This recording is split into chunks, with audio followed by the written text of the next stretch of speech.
Hi guys, this is Vishal from Trapcode. So in this video, we'll understand how to copy data from one collection to another collection while creating new record or updating record. And the purpose of this copying is to make sure the data is in a basically simpler format so that it is easily searchable, queryable, sorting, searching, and all those things, right? So example could be, let's say we are storing a data of person. Okay, and the person has a reference to company has a reference to some address, some location. Now you want to search the persons who are from a specific pin code, right? Now the pin code is not present in person field, so it's hard to search the persons of pin code, and pin code resides in address, and address resides in company, and person has a reference of company. So basically here you see it's a hierarchy of collections, and you want to search on some field which is maybe 3 level 4 level down the collection. So it's better to create a searchable collection where you just copy all the fields which are needed so that you can generate reports, you can download data in a flat structure in a CSV or Excel format. And it is basically much needed for those use cases where you want like a data which is in hierarchical format to be in a flat format. So let's see how that can be done. And in Trapcode we call it as a metadata. So it's basically data about the data. So we call it metadata feature, and let's see how it can be done. So let's say I have this collection called task, and task has couple of fields like name, assigned to, due date, and it belongs to a project. Project is itself another collection. Let's go to the project. So project also has start date, created, project owner, project name, project status, right?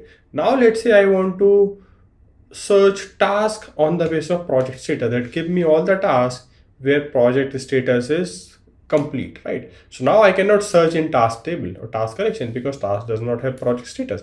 So for use cases like this, we copy all this data in a structure in some other collection where it can easily be searched, where it can easily be downloaded as a CSV. It can easily be updated. Basically more like generating reports, generating drawing charts, graph, and all those things. So let's see how that can be done.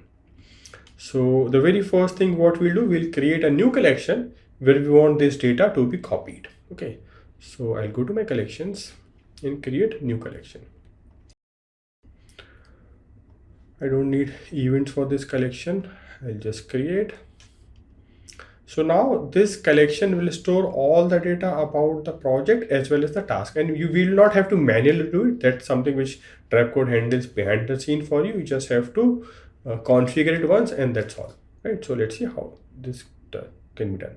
So let's say first name is task name. The very first field I want here is task name, right? Then I'll name project name. Then one more field I need task status.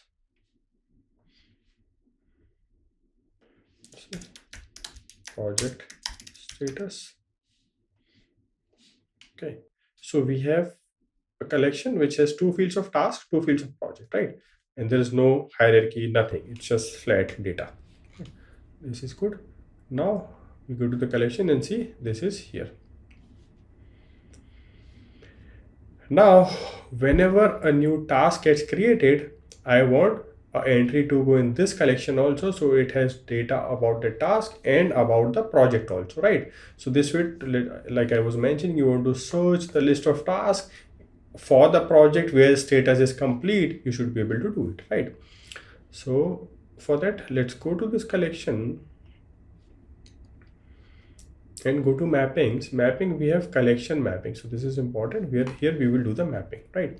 So I'll say, so here it is saying from which collection we want data to be mapped. So we want it to be from task collection. So these are default fields, we can leave it as it is. You want to override, you can override it. Organization, I'll just use task name. From where the task name come, task name will come from my task collection and task name field. Project name will come from my project reference collection. So now this is not coming from task collection, this is coming from a project collection, and project collection has also its fields. So as you select a reference collection, we'll start seeing the fields that for this reference collection, which fields need to be brought. So I'll say from this collection, bring the project name, which is fine. task status will come from my task, which is task status. Project status, now this will come from my project reference and project status field. Similarly, we can have more hierarchy, we can have more different fields. So let's say this organization will come maybe from my organization collection and let's say ID of the organization, but it can be name of the organization or anything, right? For now, I'll just say ID because I think this is a reference field. Okay, I'll remove this one for now. Okay, so this you understand that these are my fields in this collection and the data is coming from task and the reference collection of task and like further other collections, right? I'll just say save mapping. So now I have saved this mapping, which is good. Now let's go and see how whatever flow is. So I have list of tasks. Okay, now these are the tasks which are there. I am going to create a new task. So as soon as I create a new task, I want this data to be to go in task collection as well as fill the mapping collection also. Okay, or the main collection which we created. So let's go to the event. So we have an event called the events. The event is save task. Okay. So now as of now, it is just saving the data in the task collection. So you see, it is just saving the data in the task collection. Now we have to do one more thing.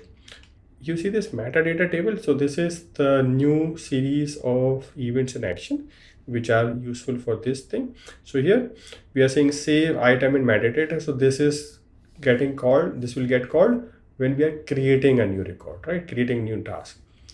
Update will get called when we are updating a task. So you have to go to the create event, basically save events, update events, and then call these also. Delete will get called when you're deleting a task, right? So you need to remember on these three events, wherever you are creating a task, updating or deleting, you need to call these actions just after it so that it cleans the data or it insert the data or it update the data in that metadata collection also.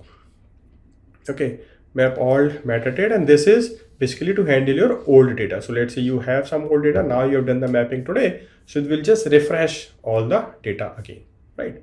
So I'll just use save because that is what I want to do. Select metadata collection. In which collection you want to save? I want to save in task full data. From which collection? My task collection. Mapping, task project data mapping, which we just did now, and some success error message. Okay, so what we have done, we are saying save that in the task collection, then do it in mapping collection. So as I mentioned, you are not doing anything explicitly, you are just your users are just using the application as they're using, but behind the scene we're triggering these particular actions, right? That's all. I'll just publish these changes, and now let's go create a new task. Okay, so here I'll just reload the page. So now I'll just submit. So this will first create the task and then do the mapping. Okay, so now let's go to our collection. So let's first go to the task. So this is the task which we just created. Okay, now let's go to the other collection, which is the project metadata. So now, so this is here. You see the task name is here, project name is here, task is a project, I think it got copied for some reason. Yeah, but this way now the data is coming from two different collections, right?